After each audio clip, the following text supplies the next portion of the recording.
Hello, I'm Brabazon, and welcome to the post 116. The taxonomy of trouble, post-exploitation in our universities. This post comes by request from Queen Gab. Hi Gab, and this is a quite urgent request, so I've moved a few of the posts around to address this matter for Gab, but let's get to her request in some detail. Dear Tara, can you please make a video one day soon about how early career scholars can prepare for meetings with professors and others from mid-career peers? I find it difficult to understand the dynamic, how to not fall for predators in this case, especially for early career scholars who have already performed a lot of science to understand cultural contexts in which they were not socialised. While we're trying to figure out the logistics of a new place and our own personal traumas, but also the dimensions of hidden predatory schemes that adds extra exhausting work to the science to perform. How to use the minimum amount of energy to understand this world of the gods. End of quote. How amazing is that? So I really, Gab, I want to thank you for this request. I want to thank you for your courage. And I really understand what you're talking about. I've had to do this too. You arrive on your own into a new nation, a new place. You know, you're trying to work out what's going on. You're just trying to do your job. And yet all this strange stuff is happening around you. How do you understand it? Well, that's our focus for the day. And I understand, Gab, this is serious, and I've taken this request really seriously. Now, what I've done is I've split this very important request into two parts, this week and next week. Now, this week, we're going to be putting in place a taxonomy. Now, to configure this taxonomy, I've read a lot of primary and secondary sources. So I've gone into blogs of complaint, ombudsman requests, university materials about complaints. So I've gone into that sort of primary material from associations, staff associations and unions. And I've also gone into the secondary data set around, say, post-Arnowitz's diagnosis of higher education, but also Fleming's great work on dark academia, the book, the articles around it, and the scholars that have used this great research. So what I've done is I've constructed a taxonomy of the 10 types of predators that you're going to meet. Now, next week, I'm going to offer the solutions to this. So this week we present the taxonomy. Next week, I show you how we're going to fix it. Now, the reason I've split it this way is I read Gab's request very clearly. And her first problem is, and it's a big problem, is how you actually locate or diagnose the predators that are around you. Is this just weird, or is this a problem? So next week, therefore, we're going to look at how we survive this taxonomy, because you need to understand the problems before you can solve them. And look, the reading this week has been absolutely horrific. I get quite emotional. See, my eyes just teared in response to it, because I've read about the bullying and the gaslighting and the suicides of academics. So to change this culture, we have to understand this culture. And I've put in place these 10 archetypes of the taxonomy of trouble from the primary and secondary sources. But then I did something very similar with the work I did for the pernicious PhD supervisor series that I gave you, that then became the book. So I'd configured this taxonomy, and then Jamie and I listed the 30, 40, in my case, 50 predators, the dreadful people through our careers. And we then were able to, with 100% accuracy, map the taxonomy that we've experienced in our lives, from the high humanities to the experimental sciences, and we've been able to map our really problematic people that tried to destroy our lives over this taxonomy. So we've got a secondary data set that shows that it's pretty right. So let's get into it. The first part of this taxonomy obviously involves the sexual predators. We have to start there. Sexual harassment, sexual assault confirms power and domination. Now, sexual assault, sexual harassment has a history, and this history is changing, and so are the policies, procedures, and the governance protocols to manage it. But I also note the changes, particularly since 2020, where now sexual assault, but particularly sexual harassment, is starting to be pushed through the online environment. So this means that the policy levers also have to change. So there's got to be a lot more attention on email policy in particular. So while going through policies and procedures for sexual harassment may take some time, email policies can often shut down the problem much more quickly. And also, can I say, we're seeing in Australia sexual assault, sexual harassment is moving outside of a heteronormative environment, and it is particularly proliferating in the LGBTQ2 environment. So for our colleagues in our communities, we must care and protect for you, and sexual assault, sexual harassment is increasing for that community, particularly online. So many of these old behaviours have existed in our universities since they started, but they're changing and morphing in new ways right now. Now, obviously through my career, I'm 56. I've been working in universities for 32 years. So when I started, it was the exploitation of women, in particular female students, but also female staff, particularly junior staff. And look, I did manage to keep away from these people throughout my career, probably because I'm just a little bit frightening. But also I think the other reason I've kept away from these people is I've maintained a very, very strong separation of my professional working life and my private life. My home is really my home. But can I say, even noting my degree of privacy, these random blokes have turned up at my house. How did they get my address? Well, because they're senior staff and they were able to use the HR system. Now, obviously, knocking, I never let them in. But you can see all sorts of intimidatory tactics exist. So sexual predators attempt to create these contexts of intimacy with people so that people overshare their emotions, their vulnerabilities with them.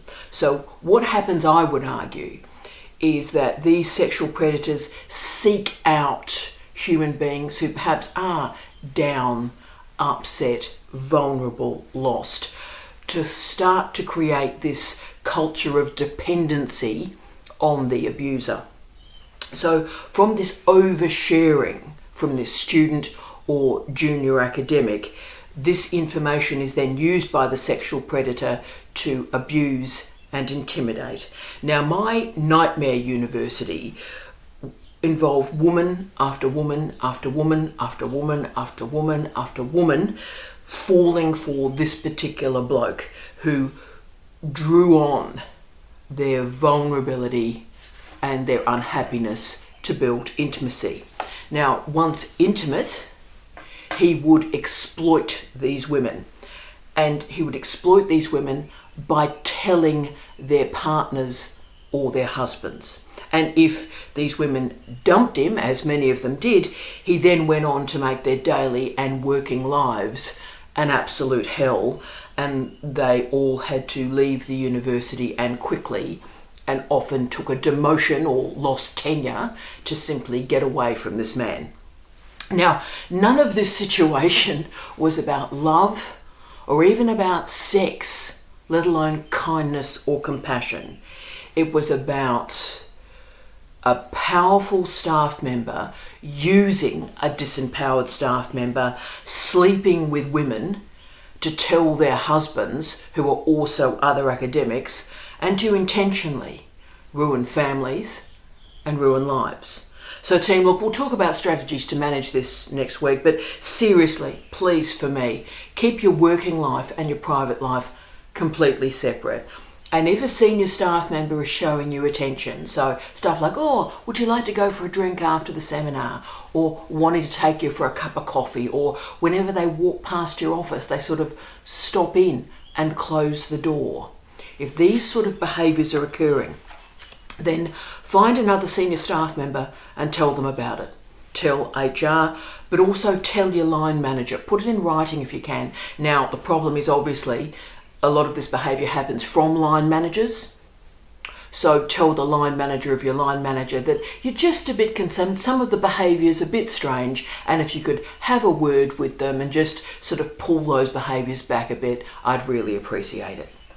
Okay, the second category in my taxonomy are the parasites. So they feed off students, feed off early career staff, feed off other colleagues. And they're doing that to gain publications. They are frequently lacking innovations and ideas in their research. They're often not very bright, and they simply need to feed off people because they haven't got the ideas, but they locate the people that do. So you'll notice this sort of behaviour because they endlessly attend conferences or seminars, and they suck onto somebody to get maximum reward for minimum effort.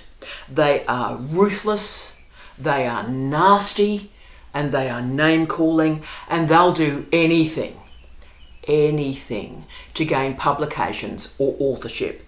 The gift is now, because of Google Scholar, we can find these people pretty easily because we've got all these metrics, all this information on every other academic on planet Earth.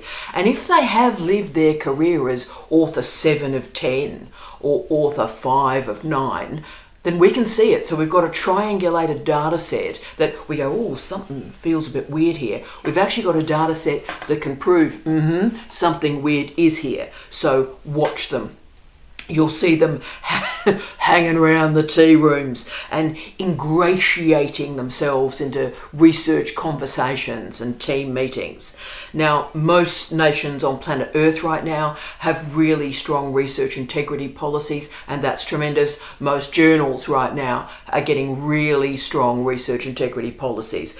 But keep away from these people because you will end up working incredibly hard for them and you're giving them your brilliant ideas, okay?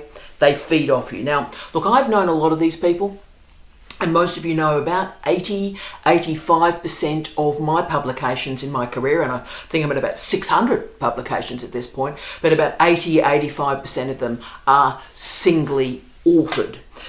But I'll give you one example of a parasite and how they were sort of deeply involved in my work, because I, of course, keep my research publications private. So my stuff is my stuff until it comes out, right? But I had a parasitic head of school, and so at a certain point, I had to do a performance review. And, there's a heading research, and you've got to list your research. And he was inflamed. He was full of rage. And he explained to me that I was incredibly selfish in my research career and I need to share my research with others. Now, when he said others, he actually meant, of course, himself. Now, I'm not saying not collaborate. I believe strongly, passionately in collaboration and partnerships. But they have to be authentic, they have to be real, and they have to be based on trust. Now, the problem for our junior colleagues is you have no positional power.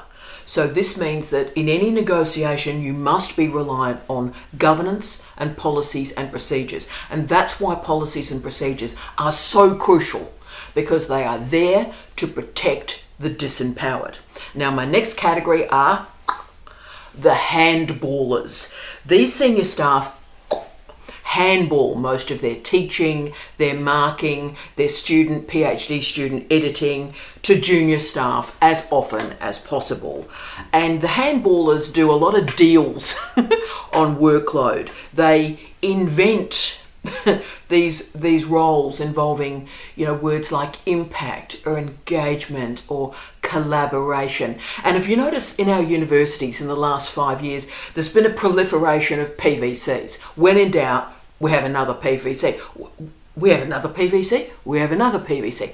So we've got all these people in our universities that are PVC bracket plumbing, end of bracket, right? And then of course, once you've got a PVC plumbing, you then have the deputy PVC plumbing and the assistant or the associate deputy PVC plumbing, right? So you've got this proliferation of jobs that are not actually jobs. And of course, meanwhile, early career colleagues can't see straight for the teaching that they're doing, right? So of course, and you have to sort of fit in because you need to build that track record for your CV, and you've got to try and get through probation. You've got to somehow try and transform that contract into another contract and maybe even tenure or permanence. So this means you're vulnerable to people in positions of power using that vulnerability to get out of work, particularly get out of their teaching. And that is why, since I've been head of school, I have absolutely transparent workload policies. So the formula is absolutely clear. Everybody knows the formula, and I make sure everybody sees their own workload and everybody else's workload. Now, the problem for heads of school is that deals are done above our pay scale. So what happens is particular staff have all these invented functions, PVC plumbing, involving words like collaboration and partnership, impact and engagement, and no one is quite sure what any of these roles actually mean. But what we can be sure it doesn't mean is teaching first years and marking 200 papers in 2 weekends. Handballers are supposedly terribly important people. Yeah, nah. And junior staff need to do their work, particularly their teaching, because they're just not as important. Now, I'll give you a couple of examples in my own life where I've had some handballers, one when I was very, very young and one when I was very, very old. When I was 24 years of age, a very junior lecturer, I taught 8 courses in 1 year, and one of these courses was handball to me the day before semester started. It hadn't been updated in 10 years. It had a textbook that was out of print, right? So no one had even done any work on this, and I was given this the day before semester, so I couldn't sort of improve it. But even when I was a very, very senior staff member, another random dude decided that it would be best use of my time if I sorted out his PhD student who had received a split decision. You see, he hadn't worked with the student, he just neglected the student, and the student got a split result, got 1 okay pass mark and 1 very low mark. But he wasn't prepared to do the drafting and the editing and the heavy lifting to get that student through. So he went, oh, it's a better use of your time, Tara, if you do that correction work with the student. Not my student. Not my student. So the handballers destroy semesters, terms, years of our lives. And so we're now moving to the next group, the leveraging manipulators. These people have some similarities with the sexual predators, but just don't involve sex.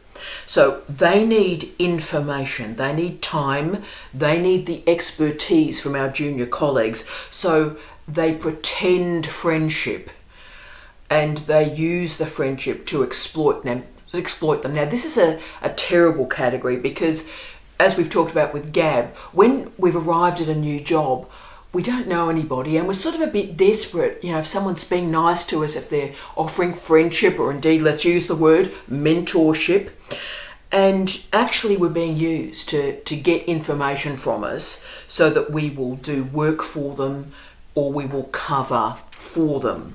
These people are dangerous because we never really know where we stand. We've given our trust, but our trust is being used to hurt us, to exploit us. So these people are slippery, they're dangerous, and they're really untrustworthy. So let's move to the skaters. This is a fascinating category that we particularly see in regional universities. And what happens is the skaters skate in to the universities. They've often come from a relatively posh university and they skate into a regional university, and often they've got a bit of a posh title, they've got a bit of money, they've got a bit of a posh office. So the senior academics skate in, they get a bit of leverage, they get a bit of a title, thanks for playing, and then they skate out very quickly to get a better job.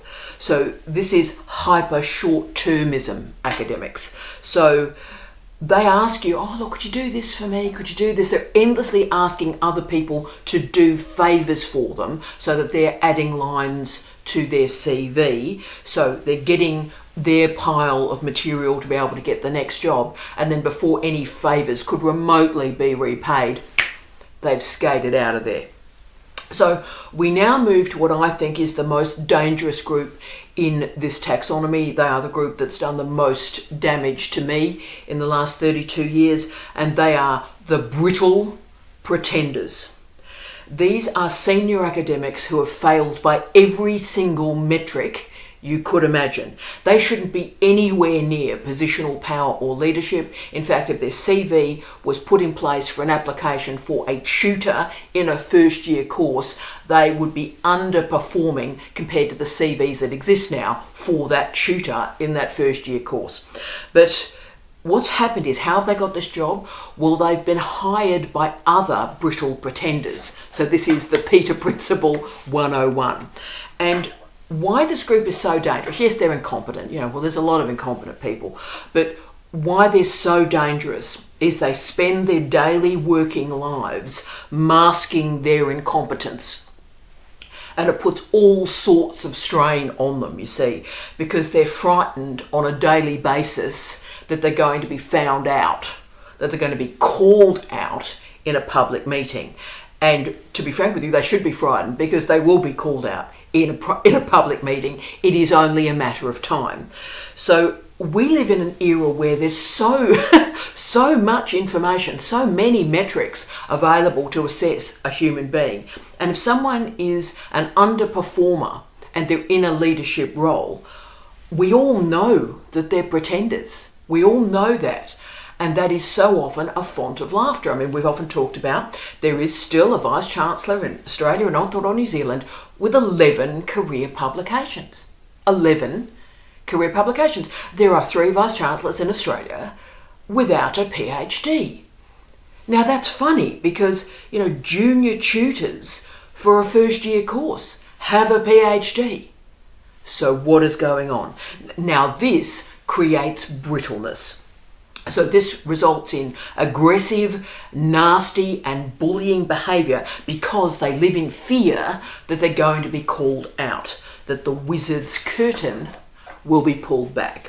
So they're all Goffman-esque front stage, there is no backstage, and that front stage is brittle. Now the brittle pretenders hurt a lot of people, particularly through bullying, but also through gaslighting. And when brittle pretenders get together, when they cluster in leadership roles, which is very, very common, they destroy universities, because yes, they're incompetent and they're making decisions that destroy a campus because they don't know what they're doing. Okay, and they pretend they do, they maintain this facade, and it's a nightmare. So let's move to our next category, the drunken incompetence. Now, academic life is tough. It's long work days, 7 days a week.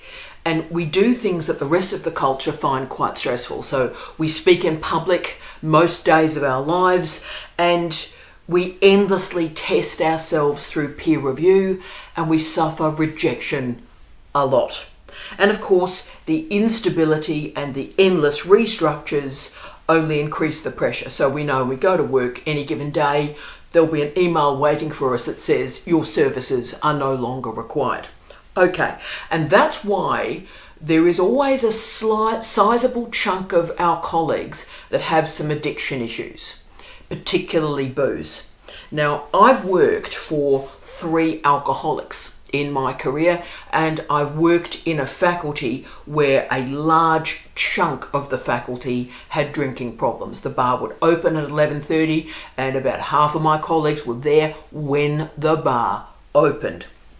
Now, actually, I worked for a head of school who was an alcoholic, in fact, was so problematic he had to be removed from his head of school role to be sent to rehab to dry out, right? So he'd arrive at work each day, and If I had a meeting with him at 9 o'clock in the morning, you could smell the booze on him, and the DTs were just astonishing.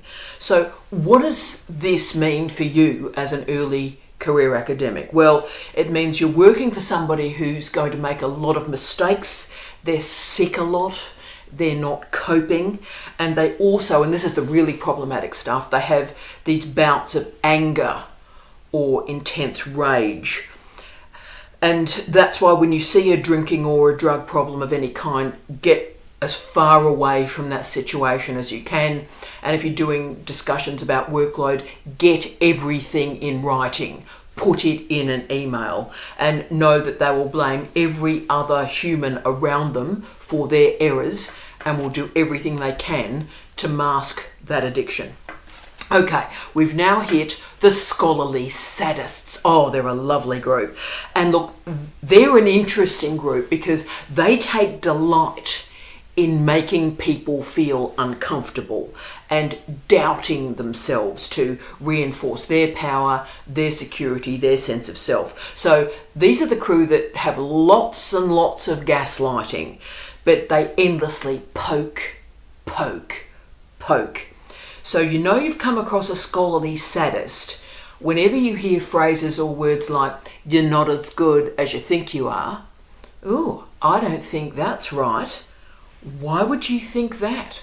Or they use the really grotesque labelling like, "You're a moron, you're an idiot, you're a fool," right? Whenever you get that sort of labelling, you know you've got yourself a scholarly sadist.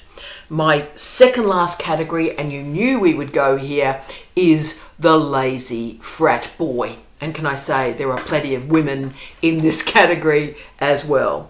These academics do as little as possible. They're rubbish, they're unskilled, but what makes them really problematic for a whole department or school is that they inculcate learned helplessness, right?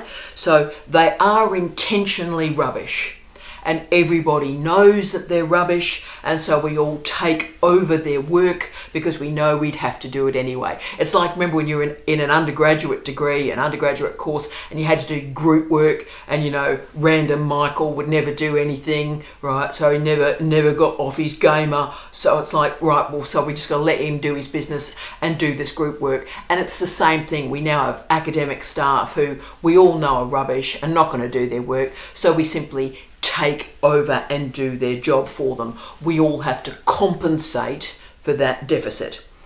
And of course, we finish, number 10, we finish with the thief. Most departments have at least one and often two thieves. They nick ideas.